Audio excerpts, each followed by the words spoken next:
우리가 이제 성령의 은사에 대한 것들을 계속 살펴보고 있으며 오늘 7번째 강의를 들어갑니다.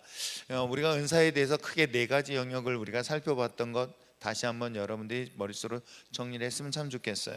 우리가 지난 시간에 보았던 것처럼 언어에 대한 은사가 있고요, 인격에 관련된 은사가 있었고요, 사역에 관련 은사가 있었고, 그 표적에 관련 은사 4가지 큰 영역에 대한 은사들을 여러분과 함께 나눴습니다.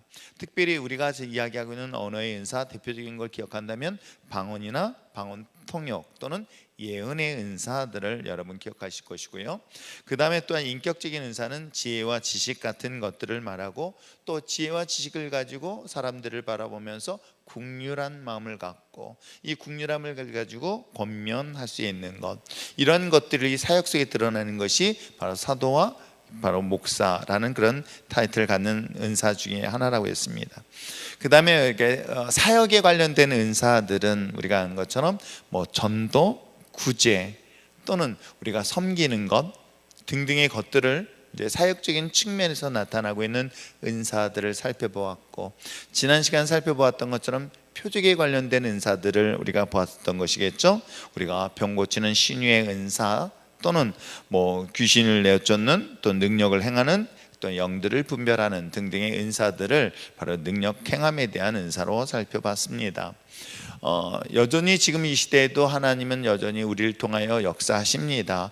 은사라는 것은 하나님이 일을 하실 수 있도록, 그런 거 있잖아요. 내가 누구에게 일을 맡기고 직분을 맡기고 그 다음에 그에게 일을 맡긴다면 일을 맡길 때는 반드시 하나님께서 일할 수 있도록 그에게 뭔가를 부여해 주겠죠.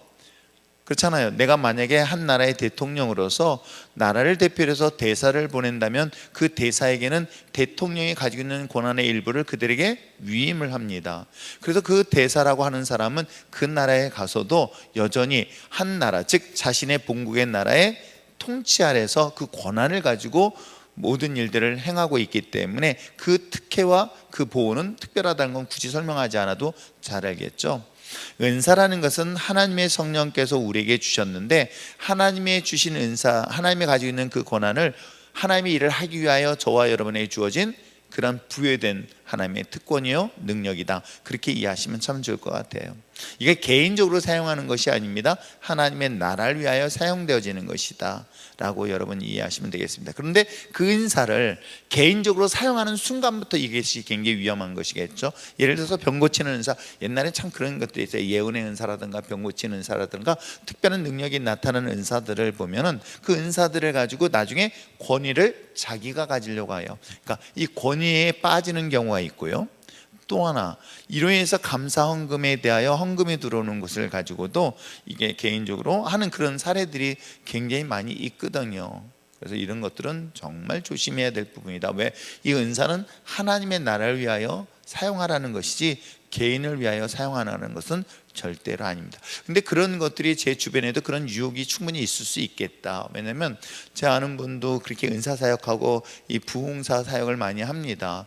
그런데도 불구하고 이렇게 하다 보니까는 어떤 분이 땅을 주고 이렇게 부동산을 준단 말이에요. 그럼 왜 이걸 줬을까요? 개인이 나중에 노후를 위해서, 아니 주님을 위해를 하는 것이겠죠. 그렇다면 이걸 위해서 어떻게 하나님의 나라, 교회를 위해서 또 뭔가를 그렇게 해야 되는데, 그것이 잘못 사용해서 자기를 위해 사용하는 경우가 얼마나 많이 있는지 몰라요. 그러니까 이런 것들은 하나님이 주시는 은사가 하나님의 것이기 때문에 하나님만을 위해서 사용되는 것이지 인간이 자기의 권위를 세우기 위한 것이다 라고 하는 순간부터 그것이 성령으로 역사해서 육체로, 육신으로 아니면 마귀 역사로 사용되는 경우가 많다. 그렇기 때문에 그런 부분에 대한 상처 때문에 이걸 부정적으로 보지는 마십시오. 이해하시겠습니까? 말씀드린 것처럼 예수님이 70명의 제자들을 둘씩 주님의 일을 하기 위해서 내보냈었던 거죠. 전도하라고 내보냈습니다. 복음 전하라고 내보냈습니다. 그냥 내보내지 않았다는 거예요. 한시적이었지만 그들에게 성령의 은사를 부어줬어요. 그랬더니 그걸 가지고 나가서 전도를 하면서 귀신 들린 자들을 위하여 기도하였고 병든 자를 위하여 기도했더니 그곳에서 귀신이 떠나고 병든 자들이 낫는 역사들을 볼 때에 주님께서도 하늘에 무수한 사단 권세들이 떨어지는 것들을 보았다는 것을 다시 만나면서 하는 장면들 기억하실 것입니다. 하나님의 일을 위해서 주시는 은사를 땅에 묻지 마시고요, 그걸 잘 활용해서 하나님의 일을 잘 감당할 수 있게 부탁드립니다. 그리고 또 하나 항상 여러분 기억할 것은, 여러분 하나님의 은혜는 다른 사람이 받은 것이 아닙니다. 내가 경험해야 돼요. 제가 지금까지 많은 사람들에게 제자 훈련 시키고 또 제자 훈련을 시켜보는 교육자들한테 하지 못하는 이유가 하나 있어요. 왜냐하면 본인이 경험을 안 해보면 이건 확신을 못 가져요. 내가 확신을 갖기 때문에, 내가 경험했기 때문에 확신을 갖는 거예요. 그래서 제가 우리 이제 교육자들 뽑거나 이제 인터뷰할 때도 그런 얘기를 합니다.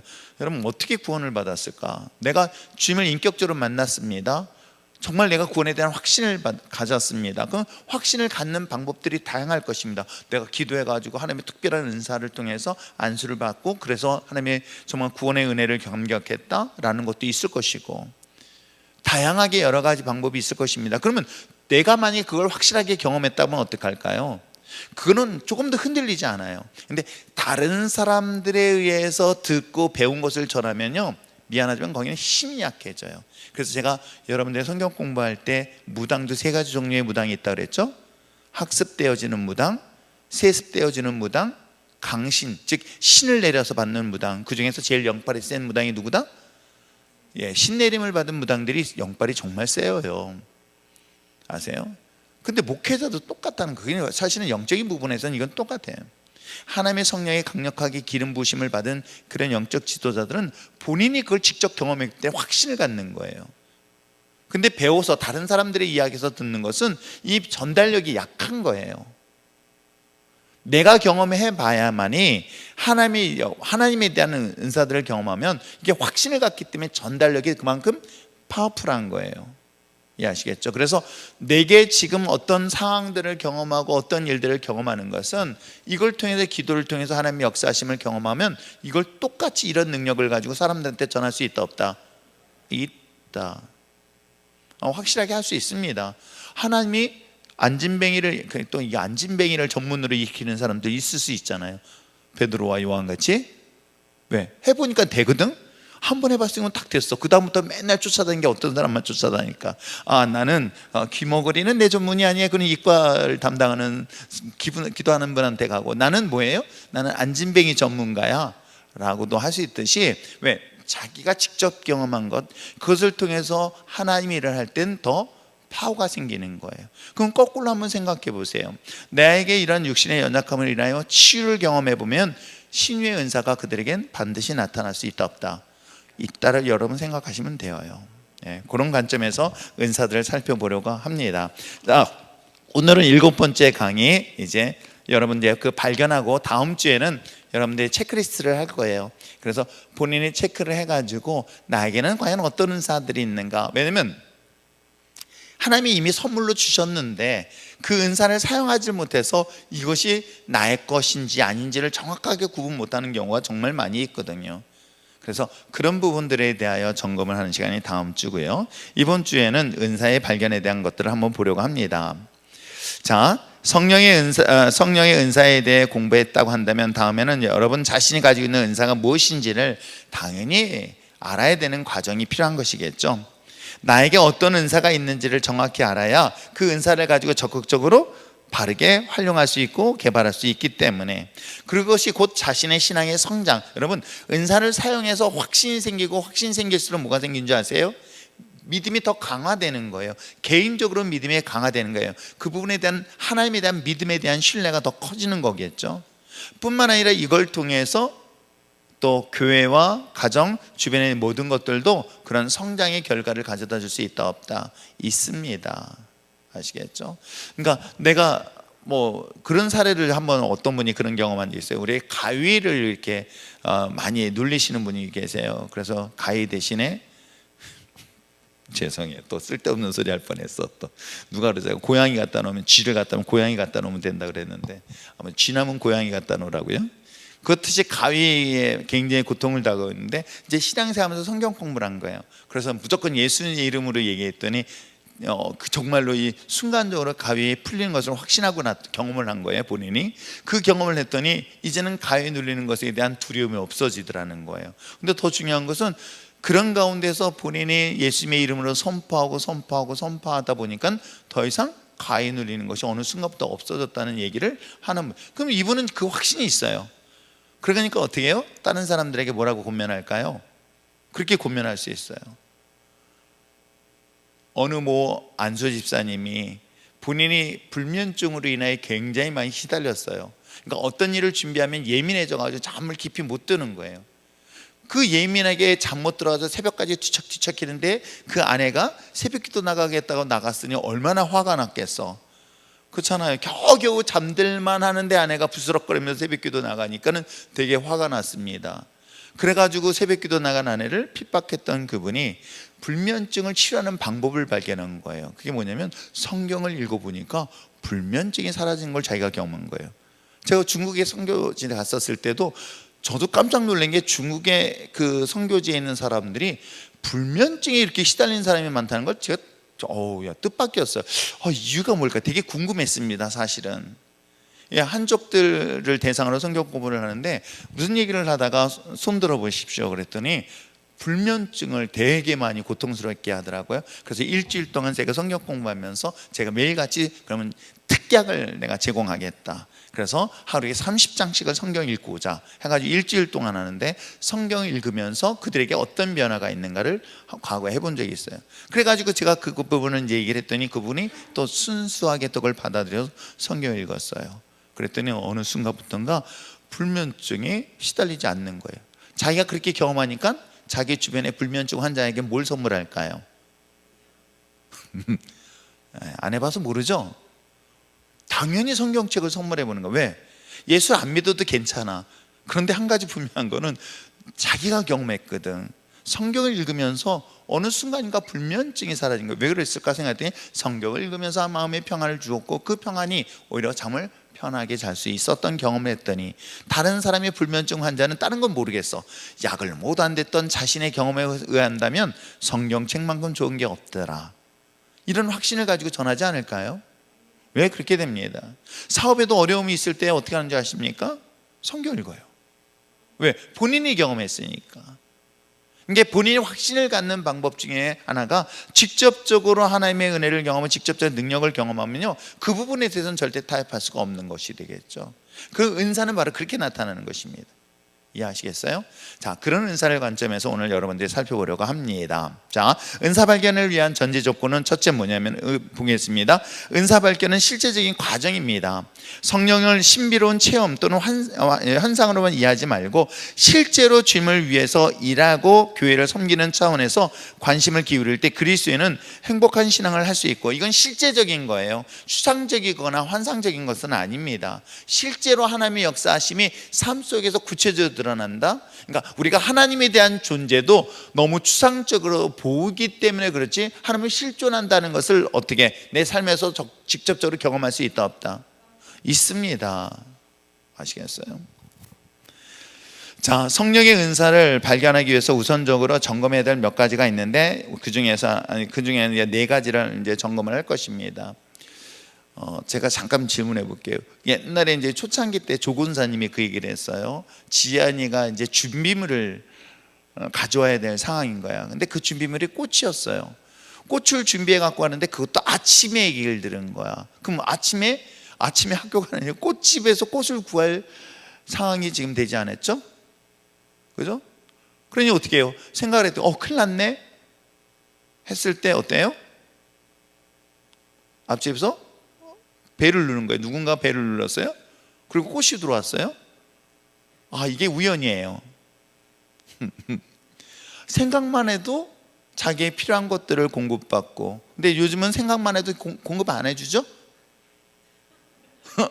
솔직하게 얘기해봐. 이제는 준비 스스로 해야 되죠.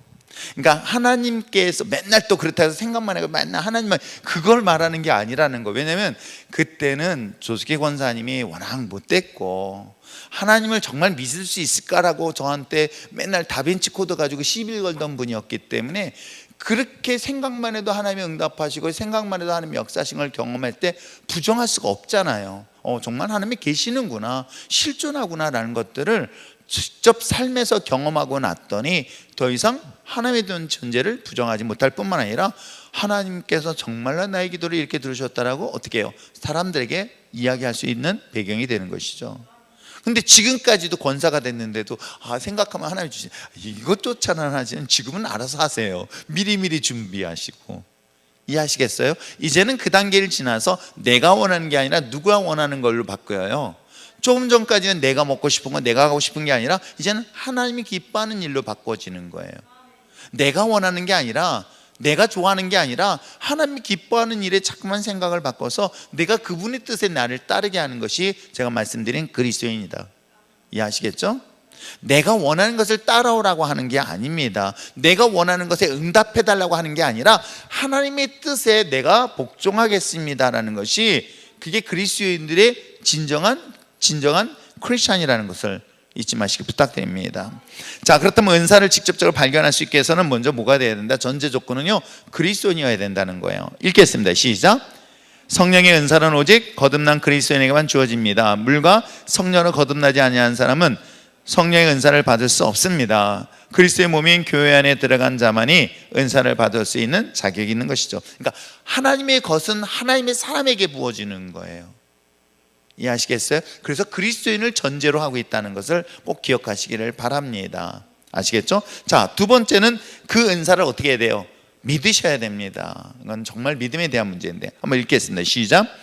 거듭난 그리스도인이라도 성령의 은사에 대해 무지하고 은사에 대해 믿음이 없으면 성령의 은사를 발견할 수 없습니다. 구원의 감격도 은사의 발견도 믿음이 있어야 가능합니다. 성령의 은사가 주어졌다는 영적 사실을 믿어야만이 가능한 것이다. 그러니까 믿음에 대한 특별한, 우리가 지난 시간 살펴본 것처럼 능력에 대한 은사 중에서 믿음도 그 중에 하나라고 얘기한 것은 능력이 나타나는 믿음이거든요. 그러니까 그 은사에 대해서 내가 신뢰하고 확신을 가져야 된다. 그럴 때 하나님의 역사가 일어난다. 이해하시겠죠? 그런 믿음에 대한, 그리스도인에게 주어진 믿음의 사람들에게 이 은사들을 구체적으로 드러날 수 있고요, 그로 인하여 하나님의 역사가 일어날 수 있습니다. 이렇지 못 그런 것들이 또 교회 안에서도 내가 그리스도인이라고 하면서도 사실은 이게 참 모순인 것 같아요. 그러니까 어느 것은 믿고 어느 것은 안 믿는다, 이 굉장히 큰 모순인 거야. 그게 제가 여러분들이 항상 얘기하지만 신앙적 신앙이 아니라 신념적 신앙이기 때문에 어느 것 믿고 어느 것 안 믿는 거예요. 그 얘기는 뭐냐면 자기 생각이 맞다라고 생각하는 것을 믿어. 근데 자기 생각에는 좀 달라, 자기 생각과는 전혀 다른 문제야, 자기 생각과는 전혀 뜻이 달라, 이거는 안 믿어. 이게 바로 신념적인 신앙인데 우리는 착각하고 있어요. 자기의 생각이 옳다라는 것만 믿는 사람들은 사실 신앙인이라고 할 수 없어요. 신앙인이라는 것은 말 그대로 신앙적 신앙인이어야 된다. 그 즉 얘기한다면 믿음의 대상을 믿는 거예요. 이해하시겠어요? 자기의 생각을 가지고 믿는 게 아니라 내가 믿음의 대상, 그게 누구예요? 하나님이에요. 근데 그 하나님에 대하여 내 이성적으로 이해할 수 없는 일들을 경험할 수 있습니다. 내 이성적으로 판단했을 때 도저히 해석이 안 되는 경우도 있잖아요. 그걸 신뢰하는 거예요. 그걸 믿는 거예요. 이해하시겠어요? 그것을 바로 얘기하는 것입니다. 자, 그것이 우리가 잘 알고 있는 것처럼 아브라함의 신앙에서 그가 신념에서 신앙으로 바뀌었던 터닝 포인트가 어디 있었냐면은 바로 첫 번째 가나안에 도착한 자는 흉년 들었을 때예요. 두 번째는 어느 때일까요? 아들을 모리아산에 번제물로 드릴 때예요. 이것이 차이점이었던 거예요. 여러분, 모리아산에서 아들을 번제물로 드리라는 것을 어떻게 머리로 이해할 수 있어요? 아니, 하나님은 해석을 해주지 않았어요. 야, 이것 때문에 내가 지금부터 시험할 거야 라고 하나님은 설명도 없었어. 다만 이 아이가 갑자기 죽음을 눈앞에 둔 거예요. 멀쩡하게 건강하게 이쁜 그 아들이, 유일하게 그 남은 아들이 갑자기 죽음을 눈앞에 두는 거예요. 숨을 헐떡이면서 심장이 멈춰가고 있는 거예요. 그런 상황에 있었을 때도 그 아들에 대한, 하나님에 대한 믿음을 갖고 있느냐라는 것을 물어본 것이 모리아의 번제단 사건인 거예요. 그런데 그때는 아브라함은 하나님을 절대적으로 믿었던 신앙인 거예요. 그런데 가나안에 도착하자마자 흉년 들었을 때는 어땠을까요? 그는 그가 가지고 있던 것은 생각을 먼저 믿었던 거예요. 왜요? 하나님을 믿고 왔는데 처한 환경과 상황은 어떻습니까? 흉년이 들었어요. 그럼 흉년 들면 어떡할까요? 하나님을 믿고 그 자리에 있지 못하고 어떻게 해요? 당장 머릿속으로 판단한 거야. 왜? 여기는 흉년이 들어 식량을 구할 수 없으니 식량을 구할 만한 곳이 있으니 그곳이 어디예요? 애굽이었던 거예요. 이것이 바로 그가 가지고 있는 신념적 신앙에서 시간이 들고 시간이 지나고 훈련을 받으면서 신앙적 신앙인으로 바뀌었던 사건이 이런 과정을 통해서 분명히 비교할 수 있습니다. 성령의 역사하심도 마찬가지인 거예요. 인간은 인간의 이성으로 판단하고 인간은 이성으로 분별할 수 있는 것이 아닙니다. 하나님의 영으로. 근데 이 은사들을 사용함에 있어서 두려움도 있을 수 있고요, 또 이성적으로 이해가 안 되잖아요. 그렇잖아요. 이성적으로 어떻게 그게 설명이 가능하겠습니까? 어디 또 그뿐이겠습니까? 상처 때문에 그럴 수도 있어요. 한국교회가 가장 큰 어려움의 문제는 은사를 사용하는 사람들의 부적절한 모습들이 사실 너무 많이 보였기 때문에 그 부분에 대해서 은사를 굉장히 비판적으로 보고 있는 것 또한 사실이기도 합니다. 그래서 제가 여러분들에게 말씀드리죠, 은사와 열매를 같이 갖춰야 된다. 힘을 가지면서도 그 사람의 인격적 변화가 같이 일어나야 그것이 온전한 성령의 역사다 라고 제가 여러분들에게 설명을 해주고 있습니다. 자, 성령의 은사를 믿어야 된다면 또 뭐예요? 주님과 교회를 향한 수고와 열심이 있어야 됩니다. 읽겠습니다. 시작. 하나님께서 주시는 것에는 분명한 목적이 있습니다. 그리스도의 몸된 교회를 통해 분명한 사명을 이루게 하시려고 우리에게 은사를 주신 것입니다. 자기 자랑이나 만족을 위해 은사를 구한다면 은사는 주어지기 어려울 것입니다. 무슨 말씀인지 아시겠죠? 하나님께서도 그 은사를 사용하는 것을 잘 아시기도 해요. 근데 또 한편으로는 하나님의 일을 위해서 잠시 동안 은사를 맡깁니다. 왜 그럴까 생각했더니 믿어주시는 거예요. 분명히 우리의 연약함도 아시는데도 그걸 믿어주시고 그 일을 통해서 또 다른 누군가에게 하나님의 살아계심을 증거해 보이시기도 합니다. 전 그걸 보면서 아예 처음부터 주지 말지 라는 생각도 가끔은 해보지만, 아무튼 그 은사를 통해서 하나님의 일을 하셔야 될 상황들이 있기 때문에 그것을 주시고, 그것을 주셨을 때 이것이 내 것이라고 주장하지 아니하고 하나님의 영광을 위하여 겸손히 사용할 수 있다면 어떨까요? 목회 자리도 마찬가지거든요. 이 목회 직분의 자리도 겸손하게 하나님을 바라보면서 나를 낮추고 주 예수 그리스도만 자랑할 수 있다면 나중에 끝까지 하나님 앞에 인정받지 않을까요? 어느 순간인가 저도 교만해져 가지고 충분히 사람들 머리 위에 서서 사람들에게 군림하려는 그런 위험의 독선을 항상 가지고 있기도 합니다. 이런 부분에 대한 은사들을 우리가 얼마나 잘 관리하느냐라는 건 중요한 문제이기도 합니다. 자, 이것이 결국 하나님 몸된 교회를 세우고 하나님 나라를 위하여 사용되어져야 된다. 이를 위해서 무엇을 해야 됩니까? 그래서 하나님의 기도해야 되는데, 물론 여기서의 기도의 전제 조건은 말씀과 기도예요. 왜냐하면 이 본문을 기록했던 당시는 이들은 기본적으로 말씀들이 있었던 거예요. 기본적으로 말씀의 토대가 다 돼 있었던 거예요.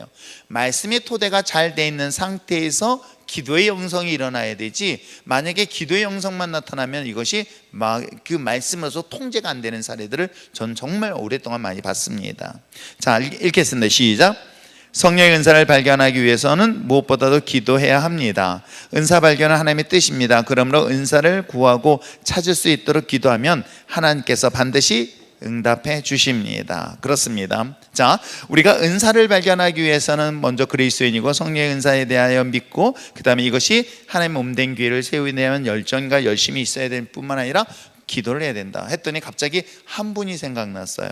제가 최초의 기도에 바로 구성전의 본당에서 그분을 만났었는데, 같은 감리교회에서 신앙생활 때 저는 집사였고 그분은 전도사였어요. 그분이 이제 감신대에서도 좀 어느 정도 좀 어느 그룹에 해당될 정도로 정말 똑똑한 그룹에 해당된 멤버 중에 한 분이에요. 이분이 우리 교회에 와가지고 청소년 부서에 와서 열심히 사역을 했는데 아주 좀 올곧고 성격은 그러신 분이에요. 근데 교회를 개척했습니다. 감리교는 교회를 개척해야만이 목사 안수를 받을 수 있으니까 교회를 개척했는데 교회가 굉장히 어려운 거예요. 본인이 갖고 있는 그런 능력과 그런 거에 비한다면 교회가 성장을 하지 않는 거예요. 너무 힘들어하고 있었습니다. 그러다가 제가 이제 이곳에서 교회를 개척하고 교회가 이렇게 성장하고 있다는 소식을 듣고 달려오신 거예요. 오셔가지고 이런 얘기 저런 얘기 하는데 제가 그런 얘기를 했어요. 제가 사실은 다른 건 한 건 없습니다. 그냥 장광영 목사님 뵈면서 내가 한 가지 꼭 기억해야 될 것은 무릎 꿇고 내가 매일같이 철야 기도를 해야 되겠다라고 생각을 했습니다. 그래서 한 7, 8년 동안 계속 강대상에 빠지지 않냐고 매일 철야 기도했던 것들이 하나님께서 이런 은혜를 주셨습니다 했더니 이분이 그 말을 탁 받아버린 거예요. 그래서 어떻게 해요? 진짜로 그로부터 한 3년을 넘게 강대상에서 무릎 꿇고 철야를 기도했어요. 어느 날 연락이 온 거예요. 놀라운 기적 같은 일이 일어났대요. 뭐예요? 그랬더니 은사가 임한 거예요. 너무나 강력한 은사가 임한 거예요. 그러니까 은사가 임하니까 어떻게 해요? 딱 보면서 보이는 거야. 너 어젯밤 뭐 했지?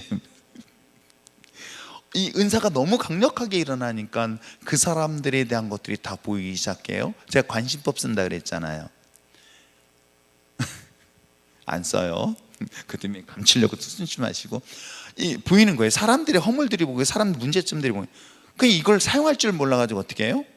이걸 막 함부로 막 하다 보니까 교회가 성장하는 게 아니라 교회가 큰 위기를 만나게 되는 거예요. 사람들이 무서워하고 두려워하기 시작하는 거예요.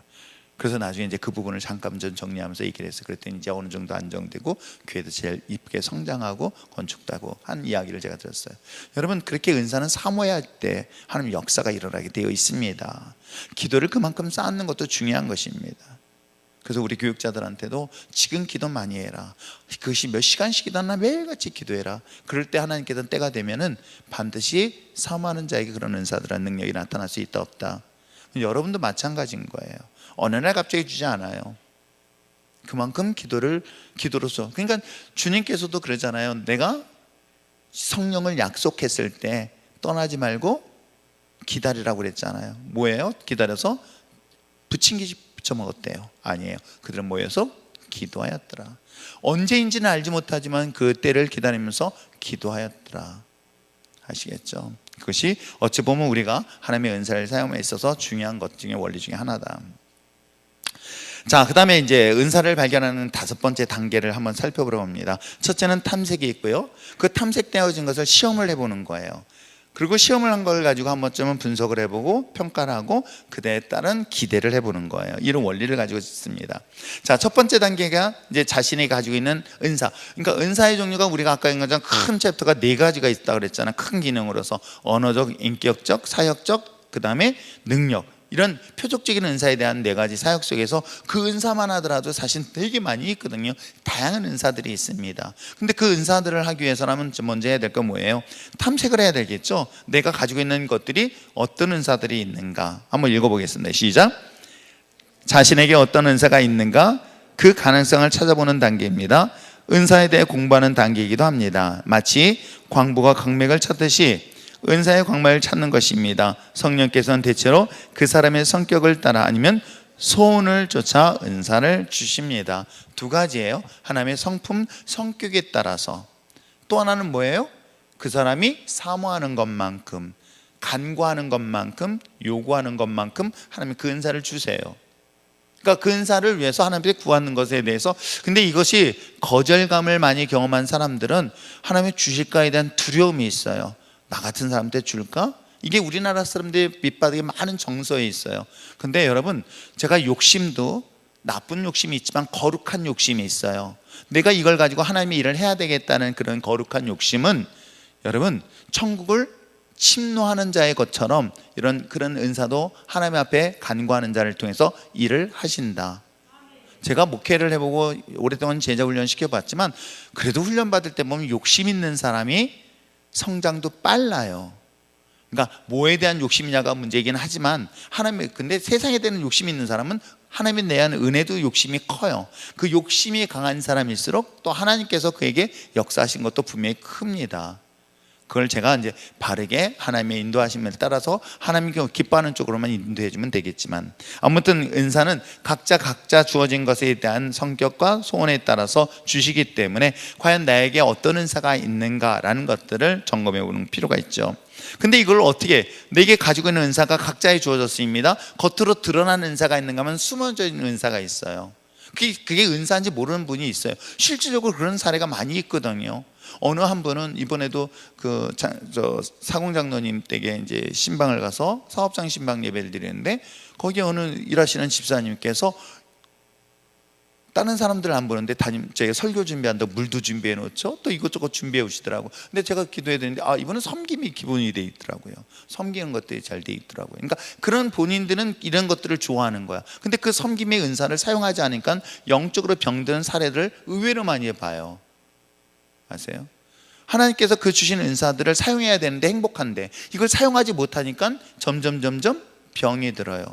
그러니까 여러분, 직분도 감당할 때 건강한 거예요. 그러니까 제일 바보 같고 어리석은 사람은 직분 내려놓고 사명 내려놓으면요, 뭐가 오는지 아세요? 병이 들어와요. 연약하게 되어 있어요. 이건 반드시 그래요. 하나님이 나를 강건케 하신 이유는 뭐 때문일까요? 주의 일을 감당하라고 주시는 거예요. 근데 이걸 내려놓는 순간요, 이제 거기서부터 시작해서 다 무너져요. 영적으로도 무너지죠, 관계가 무너지죠. 그런데 건강까지 무너지는 사례들을 정말 많이 봐요. 아시겠습니까? 그건 여러분들이 잘 아셔야 될 것입니다. 그래서 그런 것들을 통해서 내가 테스트를 해보는 거예요. 무엇을 통해서? 그래서 봉사라는 것이 참 좋은 것은 이걸 통해서 내가 어떤 은사가 있고 어떤 것이 재밌는가를 알아보는 단계이기도 합니다. 읽겠습니다. 시작. 자신에게 어떤 은사가 있는지 탐색한 후 추측되는 은사 혹은 받기 원하는 은사가 있다면 그것을 이미 받았다고 가정하고 시험해보는 단계입니다. 예를 들어 자신에게 가르치는 은사가 있을 것 같아. 막 재밌어. 그렇다면 뭐예요? 소급을 통해서 말씀을 가르쳐보는 거예요. 이걸 누가 옛날에 나 가르쳤으면 얼마나 쉽게 갔을까? 진짜로 정말 쉽게 갔을 텐데 난 몰랐단 말이에요. 저는 제가 받은 은혜가 너무 컸기 때문에, 그래서 나는 청소년부들에게 내 받은 은혜를 나누겠다고 가르쳤던 것 뿐인데, 나중에 보니까 이게 나에겐 가르치는 은사가 이미 어렸을 때부터 있었구나 라는 걸 뒤늦게 알게 되었던 것. 그러면 얼마나 많은 시간들을 헛되이 보낸다고 정말 제가 개인적으로 안타까운 생각을 해볼 때가 바로 이런 부분인 거예요. 그래서 교회 안에서 여러분들이 다양한 재능들, 다양한 것들을 활용해 보는 거예요. 사용해 보면서 그에 따른 본인의 만족, 기쁨, 그 결과물을 보면서 나에게 주신 은사가 이런 것이 있구나 라고 보여주기도 합니다. 그러니까 여러분들이 지난주에도 보면은 여성교회 헌신 예배 때 특송할 때 여러분 모습을 제가 이렇게 보면서 와, 저 사람에게 저런 또 다른 은사가 있구나, 이것들이 눈에 보이고 밝혀지는 거거든요. 이해하시겠어요? 이런 봉사를 통해서 자신이 가지고 있는 은사들을 다시 한번 점검해 볼 수 있었으면 좋겠습니다. 자, 세 번째는 뭐냐면은 이것에 대하여 분석을 해보는 거예요. 자, 한번 읽겠습니다. 시작. 은사를 활용하는 것이 큰 영적인 즐거움을 주는 것인지 아닌지를 분석하는 단계입니다.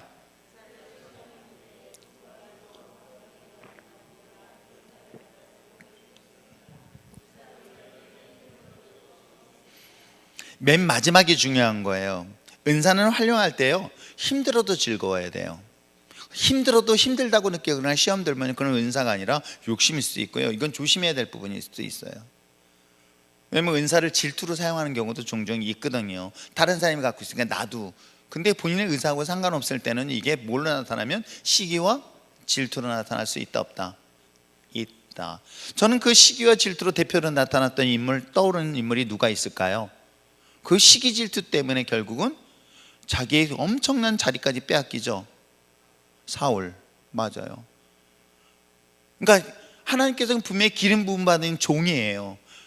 왕이란 말이에요. 그 또한 하나님께서 그의 지도력에 대한 은사를 주셨단 말이에요. 근데 이것을 은사를 어떻게 사용해요? 시기 질투 때문에 결국은 이걸 잃어버리는 대표적인 사례이기도 합니다. 그래서 항상 하나님의 은사들은 어떤 것이냐면은 나에게 기쁨이 있고 감동이 있고 즐거움이 있어요. 남들이 힘들다고 해도, 그래서 여러분 주일이라는 것은 힘든 게 아니라 즐거워요. 그래서 내가 정말 주방 봉사하는 사람은 정말 즐거워서 일하시는 분들이 있어요. 남들은 다 힘들다는데 너무 몸은 피곤할지 몰라도 즐거움과 만족감이 기뻐요. 누군가에게 내 음식을 먹고 맛있게 먹어준 것에 행복하는 사람도 저는 먹는 게 기쁘지만은 좌우지간 김성순 씨는 먹는 게 즐겁대요. 해주는 건 싫고. 근데 아무튼 여러분들이 각자 가지고 있는 은사들이 하면 누군가는 힘들다고 하지만 그것이 나에겐 즐거움으로 다가와요. 기쁨으로 다가와요. 교사의 직분도 마찬가지고요, 찬양의 직분도 마찬가지고, 안내도 이 모든 사역들이 다 마찬가지인 거예요. 그것이 자기 은사로 나타났을 때는 여러분 그 결과들이 나에겐 영적인 충만함이 생기기 때문에 육체 몸은 피곤해도 피곤함을 못 느낀다, 이렇게 되는 거예요. 제가 말씀드렸죠, 인간의 구조 속에서 영이 혼을 다루고 혼이 육체를 다룬다. 이게 정상적인 몸의 구조체예요. 근데 거꾸로 육체가 혼이나 영을 다룬다, 그럼 짐승이라고 하는 거예요. 아시겠어요? 왜? 본능적으로 움직이잖아요. 육체의 마음대로 한다? 식욕도 그 중에 하나일 것이고 성욕도 마찬가지인 거예요. 그 성적인 욕구가 내가 의지나 아니면 지성적으로 하지 말아야 되는 것들을 컨트롤 안 됐을 때 그런 나쁜 짓을 하게 되죠. 그걸 짐승이라고 얘기하는 거예요. 그러면 정상적인 인간의 구조는 영적인 것이 혼과 육을 컨트롤할 수 있고 지배를 할 수 있어요. 그래서 성령이 충만한 여러분, 예수님께서 평소에 헬스를 열심히 했어요. 그리고 체중을 충분히 불려가지고 40일 금식했대요. 아니란 말이에요. 40일 금식을 하는 동안에 야, 그게 가능한가? 하나님의 거룩한 성령이 그를 딱 붙잡고 있으면 육신이 갖고 있는 부족함, 배고픔을 순간 잊을 수 있다, 잊을 수 없다, 잊게 되는 거예요. 그러니까 여러분들이 스스로를 잘 점검. 아직도 금식하면 하루 금식했는데 손발이 떨린다, 바로 점검해 볼 수 있어요. 아시겠죠? 그러니까 내가 영적으로 저기 하면은 그거는 아마 우리 그런 거 있잖아요. 내가 아무리 잘 먹는 사람도 내가 마음에 불편한, 즉 소울에 해당되는 부분에 불편함이 생기면은 체하고 안 먹게 되잖아요. 못 먹는단 말이야. 물론 거꾸로 하는 사람도 있어요. 막 스트레스 받고 막 마음에 상처가 있는데 더 많이 먹어요. 그럼 본인이 어느 쪽에 더 가까운지를 바로 분별할 수 있는 부분인 거예요. 아시겠어요? 그러니까 어떤 나의 혼적인 부분에 대한, 그럼 영적인 부분도 이 부분들을 다 컨트롤할 수 있다. 그래서 내가 주의 일을 하고 하나님이 주신 은사를 사용하다 보면 몸은 피곤할 수 있어요. 당연히 피곤하죠. 몸은 피곤한데 뭐예요? 내가 하나님의 영으로 그 피곤함을 이길 수 있게 되는 거예요. 아시겠죠? 그것이 목회자들에게는 아마 주일날 밤이 아닐까 생각해 봐요. 지금이야 제가 그래도 저녁 예배야 저기 하지만, 지금은 그래도 목요일날 금요일날 설교를 미리미리 준비하지만, 제가 그 못 가는 나라는 이제 토요일날 주일날까지도 새벽까지 설교를 마무리해야 되는 상황이 딱 생기면요, 주일날 끝나고 나면 몸은 완전히 번아웃이 되는 거예요. 내 은혜는 기쁠지 몰라도 잠을 못 잘 정도로 몸이 피곤함을 느끼는 것은 어쩔 수 없는 현상들. 근데도 불구하고 그걸 버틸 수 있는 것은 내 안에 은혜가 있기 때문이다. 이해하시겠죠? 그래서 항상 그랬잖아. 몸이 늙으면 성령님도 늙는다.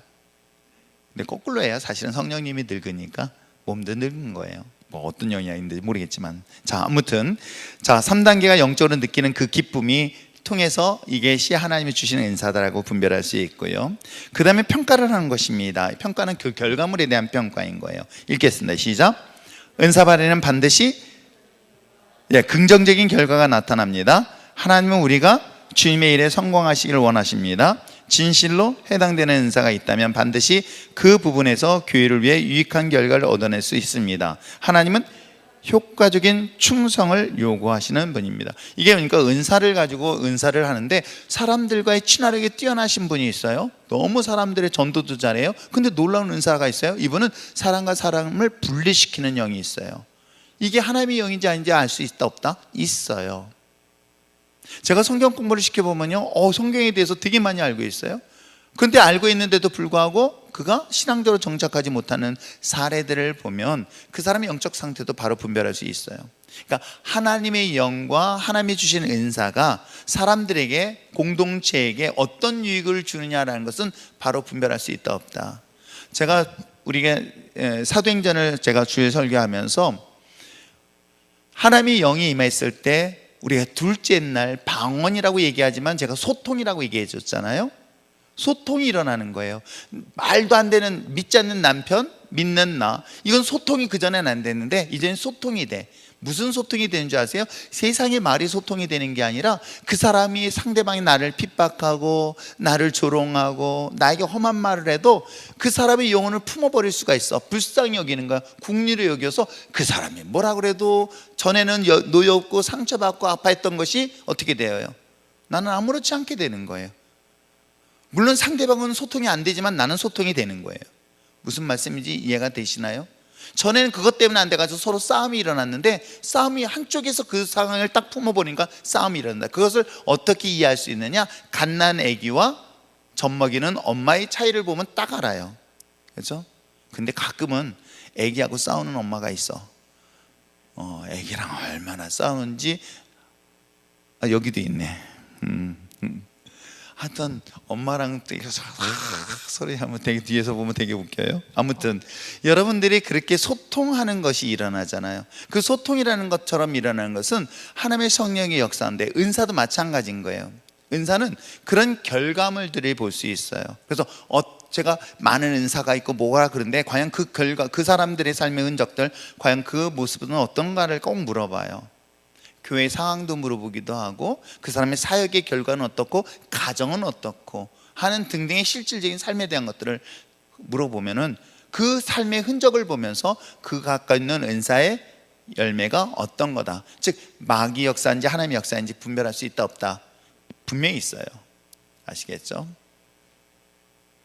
자, 이거에 대한 평가가 그래야 한다면 다섯 번째, 몸된 교회로부터 모든 사람부터 인정을 받는 단계가 되는 거예요. 자, 읽겠습니다. 시작. 개인의 은사는 반드시 전체의 몸에 확증을 받아야 합니다. 은사는 항상 몸과 관계를 맺고 있습니다. 그러므로 몸의 다른 지체들이 은사를 확증하는 최종적인 단계를 거쳐야 확실한 은사가 주어졌다고 볼 수 있습니다. 은사는 개인의 덕뿐만 아니라 그렇습니다. 그래서 우리가 잘 알고 있는 것처럼 고린도전서 13장 14장에서 13장의 사랑에 대한 이야기를 하면서 앞부분, 우리가 고린도전서 12장에서는 은사들 중에서 방언의 은사를 사도행전 2장에 근거해서 얘기를 하고 있거든요. 그래서 14장에서는 뭐예요? 방언과 예언의 은사를 얘기하고 있습니다.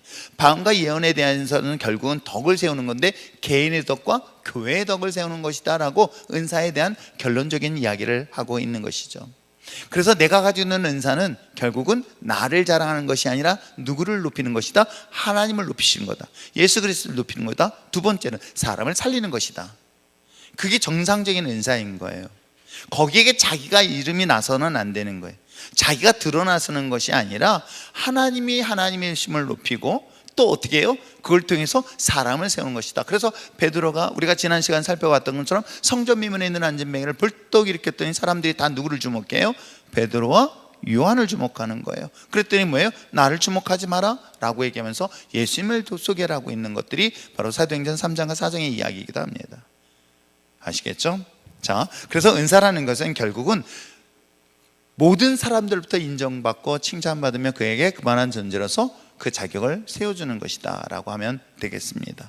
아시겠죠? 은사를 이제 점검하고 우리가 탐색을 하고 그 다음에 이것을 점검한 다음에 한번 해보는 거예요. 그걸 해보는 것에 대해서 본인이 이것이 나에게 어떤 결과를 가져다 주는가, 나에게는 어떤 기쁨이 있는가를 여러분을 분석을 해보고요. 그리고 이거에 대한 결과물들을 보고 그에 대한 사람들로 인한 인정받는 단계, 이 단계까지 이를 때 그 은사가 건강한 모습으로 세워질 수 있다. 그걸 제가 지켜보면서 사람들을 세우고, 그러니까 한편으로는 제가 하면 목회를 하면서 처음부터 자, 우리 율정교회는 자, 방언의 은사를 가진 사람 3명 뽑습니다. 자, 예언의 은사를 가진 사람 2명 뽑습니다. 그래서 자격을 가지고 뽑았으면 얼마나 제가 좋은지 몰라요. 그건 제가 목회할 때 정말 편할 것 같아요. 자, 이 자격 아니면 들어오지 마십시오. 회사에서 직원 뽑듯이. 근데 교회는 그게 안 되는 거예요.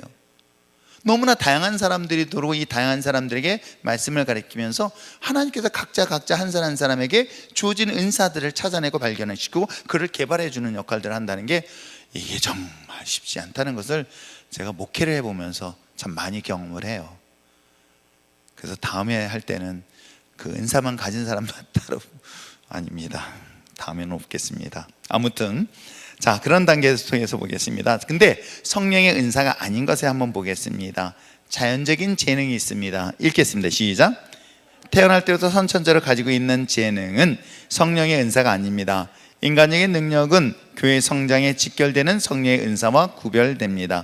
하지만 자연적인 재능도 예수를 믿은 후 성령의 은사로 바꿔지거나 향상되어 쓰여지는 경우가 있다. 그래서 제가 달란트, 하나님께서 각자의 주어진 재능들이 있어요. 그 모든 사람들에게 다 주어졌습니다. 그것이 성령의 도구로 사용할 것이냐 아니냐의 차이일 뿐인 거예요. 거기에 하나님의 은혜를 경험하고 하나님의 능력을 경험하니까 말씀드린 것처럼 본인의 성격, 본인이 갖고 있는 그 기본적인 그 재능들이 더 빛을 발하게 된다. 그래서 은사와 달란트가 하나 되어질 때 그 사람이 가장 시너지 효과가 클 수밖에 없는 이유가 여기에 있는 거예요. 근데 정말 안타까운 것은 많은 사람들이 자신이 어떤 재능을 가지고 있는지, 어떤 은사를 가지고 있는지 모르고 살다가 우리가 삶을 마감하는 경우가 너무나 많이 있어요, 사실은. 그렇죠? 그게 안타까운 현실이기도 합니다. 그러니까 우리나라의 교육적 환경에 문제가 있지 않을까 생각해요. 왜냐하면 표준화되어 있잖아요, 표준화. 그러니까 이 표준화에서 떨어지면은 열등한 아이고 여기보다 또 올라가면 우등한 아이를 기준을 삼다 보니까 각자 주어진 재능이 중요한 게 아니야. 이게 중요한 게 아니라 여기에 맞추는 게 중요한 기준을 살고 있는 게 사실 참 안타까운 것 같아요. 그래서 그런 부분에 대해서는 다양한 은사들을 좀 더 일찍 개발해주고 발견해주면 참 좋겠다. 그것이 제가 아이들 데리고 가면서 보고 경험하고 느끼는 거고, 이것이 세이마루도 우리가 학교에서 시작되어지는 교육 프로그램 안에다 넣었으면 좋겠다라고 기도하고 있는 것 중에 하나이기도 합니다. 아시겠죠? 자, 자연적 기능이 있다면 성령의 열매가 있습니다. 읽겠습니다. 시작. 성령의 열매는 성령의 은사가 아닙니다. 은사는 각 사람에게 골고루 나누어지는 하나님의 능력이지만, 열매는 예수 믿는 사람이라면 모두 다 맺어야 할 내적 성품이요 덕목이기 때문입니다. 열매는 성령 충만의 결과입니다. 그러니까 성령의 결과, 열매가 우리 열매를 이야기하는 것이에요. 그래서 은사에 대한 결과물도 열매로 볼 수 있다 없다? 있다는 거예요. 그래서 여러분에게 말씀드린 것처럼 고린도전서 12장과 14장의 은사 이야기한다면 13장에 사용하는 열매, 즉 성령의 열매인 사랑에 대한 이야기를 하고 있는 이유가 바로 여기에 있는 거예요. 이해하시겠죠? 그래서 은사와 인격 두 가지가 조화를 이룰 때 그 사람이 건강한 성령의 사람이라고 말할 수가 있게 되는 것입니다. 자, 그 다음에 악한 영의 역사가 있습니다. 읽겠습니다. 시작. 악령의 역사는 거짓 은사를 말합니다. 사단은 성령의 은사를 모방할 수 있습니다. 믿는 자를 유혹하려고 광명의 천사로 가장하여 광적인 능력을 보일 수 있습니다. 이는 사단의 고도로 발달된 전략이기도 하죠. 여러분, 그래서 이 악한 영에 대한 것, 귀신의 영, 악한 사단의 권세들을 가지고 나타나는 여러 가지 은사들은 무엇으로 항상 분별하냐면, 기다려보세요. 기다려보면서 그 사람에 대한 삶의 열매를 보면, 인격을 보면 그 은사가 하나님의 것이다 아니다 분별할 수 있다 없다? 있습니다. 아시겠어요? 그러니까 하나님의 은사와 마귀의 역사, 은사는 사실 똑같아요. 왜?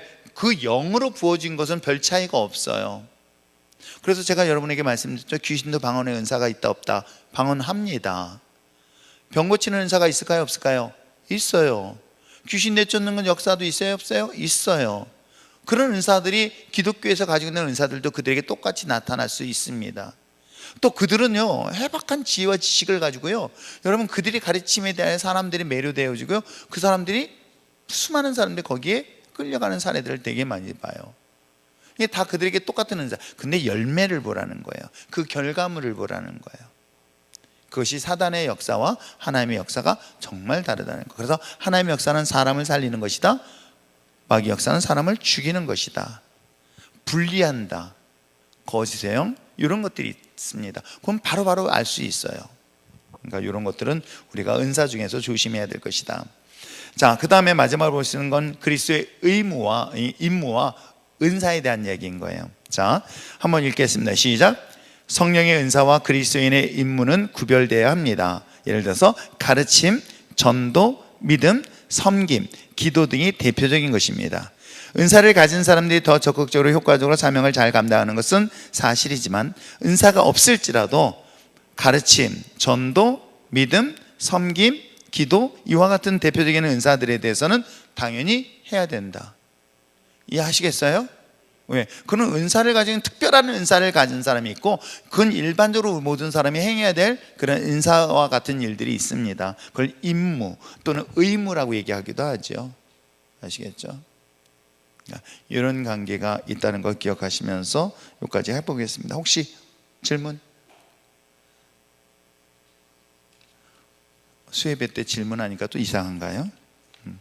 다음 주에는 여러분들이 은사 검색표에 있으니까 한번 미리 진지하게 기도하면서 고민하면서 자기 마음에 드는 거 찍지 마시고, 제발 자기가 원하는 거 찍지 마시고, 여기에 내가 해당되는 것을 냉정한 관점에서 한번 체크리스트를 한번 적어보세요. 그러면서 과연 나에게는 어떤 은사가 있는가라는 것들을 아마 다음 주에는 여러분들에게 표로 나눠줄 수도 있는데, 아마 뒤에서는 이거 준비 안 했을 거예요. 오늘 갖다 주고, 아니지, 다음 주에까지 주시면 제가 발표를 하는 게 낫나? 하여튼 그거는 여러분들에게 아마 그렇게 나눠줘야 되지는 않으니까, 그래서 요거를 여러분들이 꼭 정리를 한번 해줬으면 좋겠습니다. 아시겠죠? 해도 진짜 말 안 들어.